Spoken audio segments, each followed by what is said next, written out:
Alright, we're here in Redgranite at Wimmers Motorcycle Shop. My favorite shop. We're here with Bob. We learned something today. Yeah, you can't put the wrong piston in the wrong hole. Front goes in front, rear goes in rear. Otherwise it destroys things. So. And that's what happened. They had the pistons in the wrong hole. Yeah. Which totally... Here's the damage done to that one right there. And we're assuming there's no connecting rod damage. Here it is. That's a pretty hard hit. That's a hard hit, yeah. Well, I didn't even see that. Yeah. And if you lower these pistons, you got no crosshatch and maybe some scratches in there, so I think...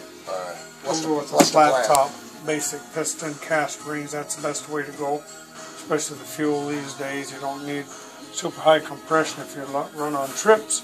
Get over to Iowa, they got bad fuel, you ping and rough up your motor.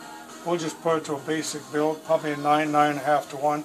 That's only a 10 to 1 right now, which is, it's not bad, it's up there a little bit. But instead of going through that, we'll bring it down just a hair. You won't notice almost no difference. And the pistons are going in the right hole, not the wrong hole, that's pretty important. It's like going to a dentist to have your clothes sewed, it just don't work. Yeah. Do we have to shave that head? There's a nick in that? We'll take and clean the heads up. We probably won't shave them or nothing. We'll just simply clean them up. That's pretty forgiving. But if I'm not satisfied, then we'll shave it. Because we are putting a flat piston in there, yes. So we won't have I'll determine what we need to do from that point on. If it's when it goes out, it'll be right. It's just not even. That's a no-brainer. So, curiosity. Now I'm going to go ahead and slip the cylinders. Since I called the wife to find out. So I'm going to see if anything goes on here just for fun. Because I do see a little owie on this piston right here. I don't know if you can see that or not. There's just a, see that divot right there? Yeah. So that makes me wonder why that divot's there. So it could be because of the rings or the wrist pin? Or? It could have been a hot spot when it ran before or something. Well, Wiseco pistons are really good pistons. They're very expensive and they're perfect. They don't have divots. Right. But then I'm looking here and I actually see a burr on this piston right here. See the burr? Yeah, I do see that. Yeah, right there. It's a little raised area. Yeah. So it makes me wonder if they run these pistons hot.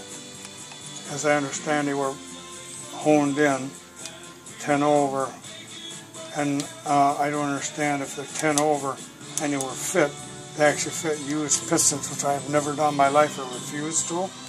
They should have been brand new. Right. You don't hone them out 10 over. And you also, another interesting here, is there's no crosshatch.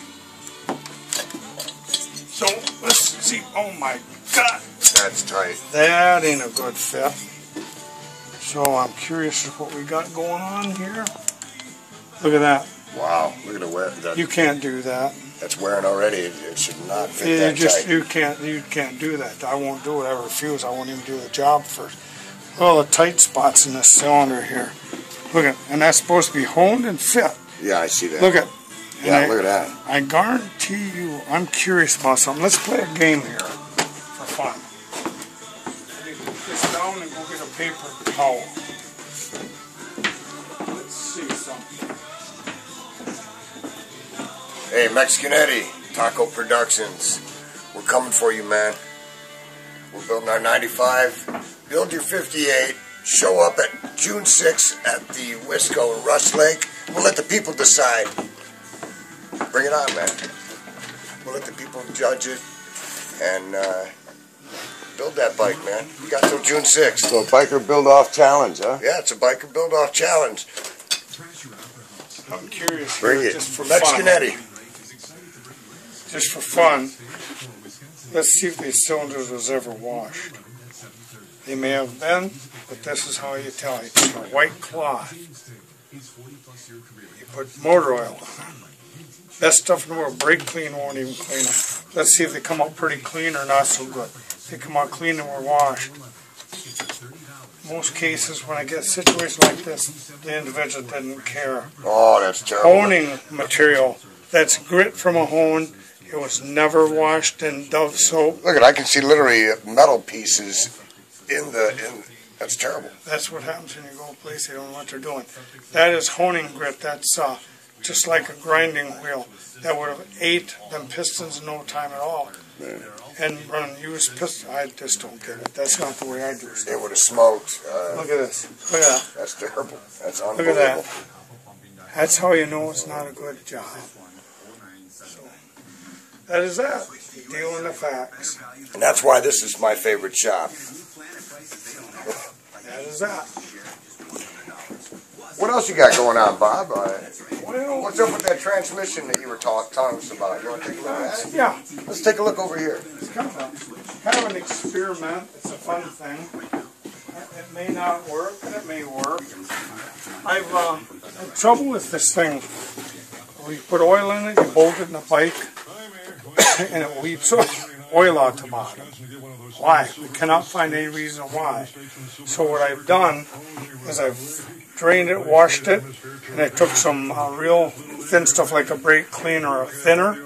I put in there and I added some red oil so it creates a color, and we'll let this sit overnight and see if by morning, if I've got oil in the bottom and it came through, that's giving me trails where there's cracks or porosity in the cases. Then we can have them welded. I like it. If it don't, then I'm pretty sure, under the assumption, when these bolts are not the right ones, and they were actually, someone had this transmission broke through, and they rethreaded them. Well, there's a possibility the oil is coming along the threads, but we can't make it happen. But if I bolt it up and put it in the bike, it happens. So that would tell me if I can't make porosity show up, I need to pull these out, have them welded completely done, it's closed, and then go ahead and remachine them like they were brand new and not break through into the body. It's a weird thing I've never run across before in my life, but it's a fun thing. Well, we're starting to get something coming through. I think that was just from us lifting it just now. It could be, and that's fine. We'll let it sit overnight, and that'll tell me if I have porosity or if it's a bolts, because it may be because bolts are hard to seal a lot of times. You usually have a sealing point, and you're pulling down on them, that it's actually pulling the threads enough for it's going down through. Somewhere it's coming out, and I think that's probably it. Unless it's sand castings have porosity anyhow. Years ago they used to take and paint them with lead paint, seal them up. Well, you don't find much lead paint. They have special sealers now, but the new castings are quite different. But the older ones, when you get porosity, either weld them up or find the lead paint and paint the inside and let them dry. The old iron head Sportsters, a lot of them, when you pop the case apart, they were a red color. That's what that was. That was a lead paint. Oshkosh truck, their big cast transfer cases, they're all machined. You look at them, they're all red. It's not lead they don't believe they use. They use a different treating material, keeps the oil from working through, because oil will crawl through. So it's one or the other. By tomorrow I should know, and with that, if that's a problem, I'll pull the guts out, pull the studs out.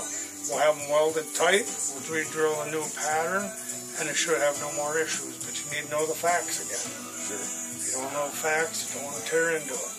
You know, deal with it just like those cylinders. You got to know the facts. Fact is, pistons can't go in backwards, and you got to clean them up. So same as here. That's right. It needs to be done right. Do it right or don't do it.